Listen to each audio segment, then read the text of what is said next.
சரி, உங்களோட அல்லாஹ்ட பொடியை பத்தி கொஞ்சம் சொல்லுங்களேன். அல்லாஹ் அல்லாஹ்னு சொல்றீங்களா இல்லையா? அல்லாஹ்வுடைய பொடி எப்படி இருக்கும்?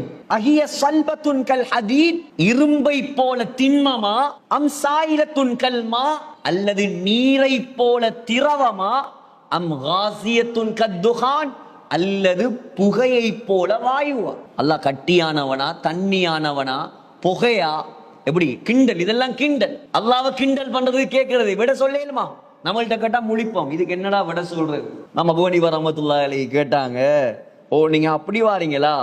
நீங்க சக்கராத்துல உள்ள ஒரு மனுஷனுக்கு பக்கத்துல உட்கார்ந்து இருக்கிறியா? அவன் சொன்னா, ஓ உட்கார்ந்து இருக்கிறேன். அவர் சக்கராத்துல பேசினாரா? ஓ பேசினார். மௌத்தானதுக்கு பின்னால பேசினாரா? பேசல. அப்படியா? சக்கராத்துக்கு முன்னால ஏன் பேசினார்? உடம்புல உயிர் இருந்தது பேசினார். மௌத்தானதுக்கு பின்னால ஏன் பேசல? உடம்புல இருந்த உயிர் வெளியே போயிட்டு அவர் பேசல.